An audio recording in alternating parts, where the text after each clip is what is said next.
여러분 안녕하십니까? 반갑습니다. 이 시간에는 민수기 마무리를 하도록 그렇게 하겠습니다.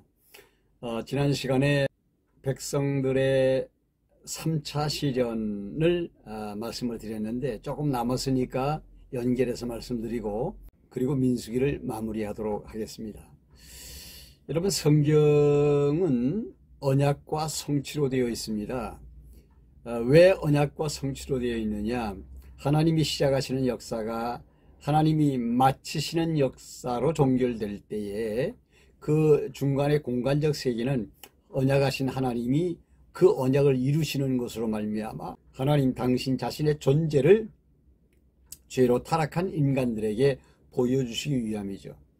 정말 중요한 것이 있습니다. 그것이 뭐냐면 구약에서 모세오경이라고 말하는 창세기, 출애굽기, 레위기, 민수기, 신명기죠. 이것이 왜 중요하냐면 이것이 구약 전체를 이해하는 것과 신약 전체를 이해하는 데 있어서 밑바탕에 깔려있는 베이스입니다. 모세오경을 이해하지 못한다면 이스라엘의 전반적인 역사도 이해가 안 되고요. 그 다음에 선지자들의 예언도 이해가 안 됩니다.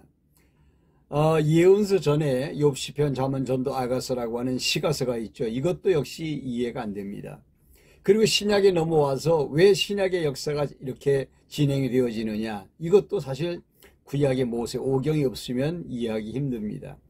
창세기부터 이제 민수기에 이르는 이 과정을 가능한 한 리얼하게 재미있게 해나가는 이유는 이것이 바탕에 깔리지 않는 한 성경 전체를 이해하는 데 굉장히 어려움을 겪게 됩니다. 그러니까 말하자면 창세기에서부터 신명기까지 이르는 내용을 파악할 수가 없다고 한다면 모세오경을 기반으로 해서 펼쳐지는 하나님의 역사 섭리와 그 다음에 예언 섭리에 대한 것은 이해하기가 어렵다는 얘기죠. 오늘 또 이런 측면에서 민수기 마무리를 잘 해보도록 하겠습니다. 25장으로 넘어가 보도록 하겠습니다. 25장에 가면 모함 여자들의 유혹에 빠져서 이스라엘 백성들이 모함 여인들과 몸을 섞습니다. 모함 여인들의 유혹을 받아서 그들이 지내는 제사에 참여하여 우상에게 절을 하는가 하면 그 여인들과 함께 음란한 행동을 합니다. 하나님이 그걸 보시고 엄청나게 화를 내시지요. 하나님께서 모세에게 말씀하십니다. 모압 여인과 음란한 행위를 한 자들을 추론해서 그들을 처형시키라고 말씀하십니다. 그러니까 막 백성들이 엉엉 울기를 시작합니다. 그런데도 불구하고 한 이스라엘 남자가 미디안 여자 하나를 데리고 자기 천막으로 들어가는 것을 보았습니다. 누가 보았는가 하면 아론의 정손자 비느하스가 보고 창을 가지고 달려 들어가서 그 두 남녀를 죽입니다. 하나님의 분노를 가라앉힌 거죠. 이때에 전염병이 돌았는데 이 전염병으로 죽은 자들이 24,000명이나 됩니다. 충격적인 사건이죠. 이스라엘 백성들이 시딤이라는 곳에 머물러 있을 때 일어난 사건입니다. 미디안 여자와 함께 죽은 자가 누구냐면 시므온 지파의 시므리라고 하는 사람이에요. 죽은 여자는 미디안족의 한 수장인 수르의 딸 고수비라고 성경에 나와 있습니다.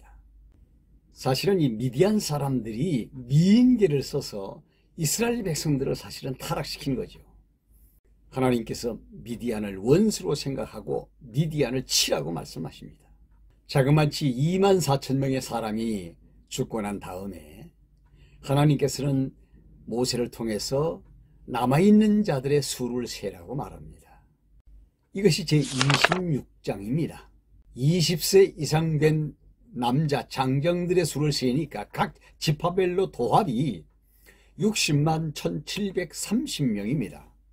이것이 신세대 인구조사라고 볼 수 있습니다. 이렇게 보면 음행사건으로 인하여 24,000명이 죽었는데 이때 죽은 사람이 애굽에서 나올 때 20세 이상으로 계수된 첩분 인구조사에 들어가 있던 사람들이 마지막 죽은 것이 아니냐, 그런 추측을 해볼 수가 있습니다. 24,000명이 죽은 사건 이후에 하나님은 남아있는 자들의 수를 세라고 말씀하셨기 때문이죠. 하나님은 이렇게 철저하게 당신이 말씀하시는 대로 실천에 옮기십니다. 그러니까 언약하셨으면 반드시 그 뒤에 성취가 따라오는 거죠. 거기서 드러나는 것은 뭐냐? 아하, 하나님은 살아서 존재하시는, 그리고 언약하시고 성취하시는 여호와가 맞다. 이거 증거하는 것입니다. 성경에는 어떤 사건이든 그 사건 속에는 하나님의 살아계심에 대한 존재가 드러나게 되어 있습니다.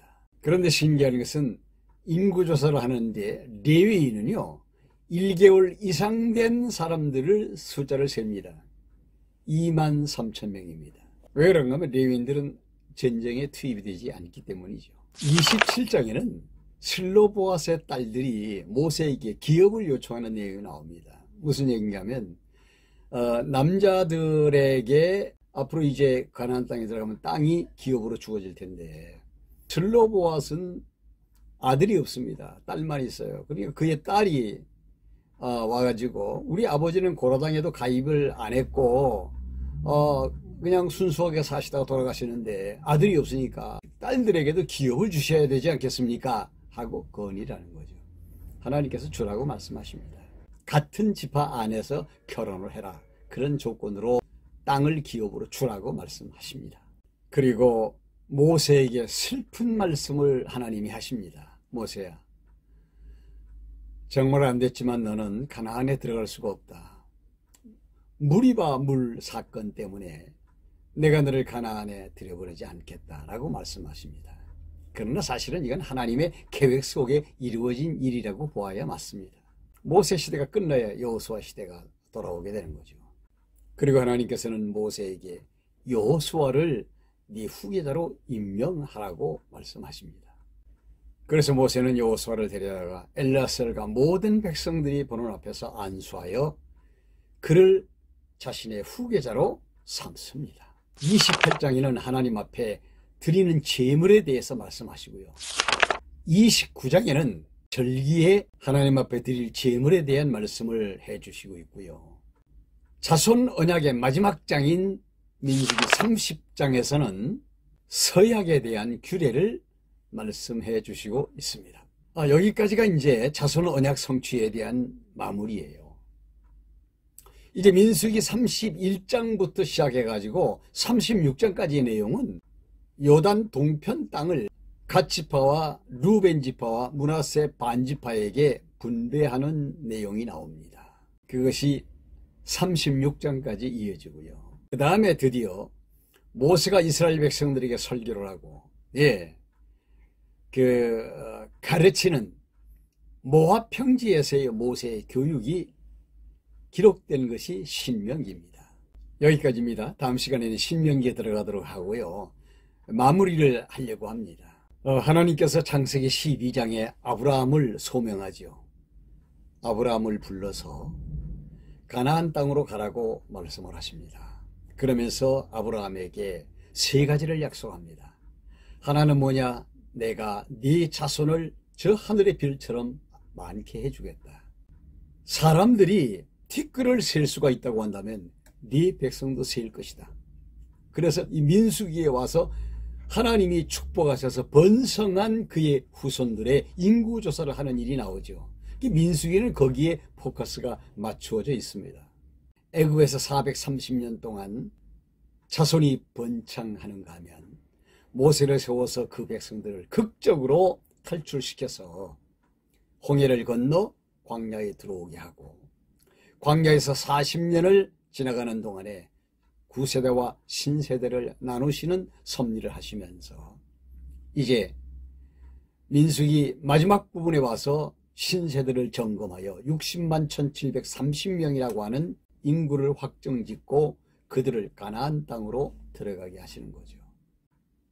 그러면 여기까지 민수기 30장까지의 내용에서 우리가 꼭 기억해야 될 것은 뭐냐 하면 하나님은 아브라함에게 세 가지를 언약하시는 중에 한 가지를 성취시켜 주셨구나. 그것을 우리가 생각해야 됩니다. 왜냐하면 성경은 전부 다 언약과 성취의 구조로 되어 있거든요. 아하, 이 역사 섭리를 보니까 분명히 하나님은 살아서 존재하시는 분이 맞구나. 그분의 존함이 여호와다. 그래서 여호와를 경외하게 하는 거죠. 이스라엘 백성들에게도요, 광야 40년의 역사가 그들을 섭리하시는 분이 살아계셔서 역사하시는 하나님 여호와라는 사실을 가르쳐 준 것이죠.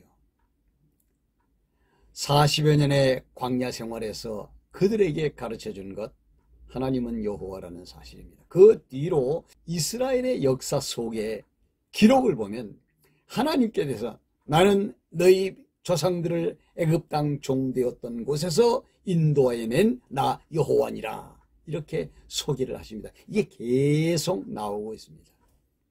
제가 늘 말씀드리지만 성경은 여호와 계시의 책입니다. 성경을 단적으로 딱 얘기하자면 여호와 계시, 이렇게 말할 수가 있습니다. 하나님을 여호와로 증거해 주는 것이라는 말이죠. 이 역사가 그걸 증거하고 있습니다. 다음 시간에는 신명기에 들어가서 모세가 마지막으로 이스라엘 백성들에게 어떤 말을 하고 그가 마지막 생을 어떻게 마무리하는지에 대해서 생각해 보려고 합니다. 여기까지 잘 따라와 주신 구독자 여러분, 대단히 감사합니다.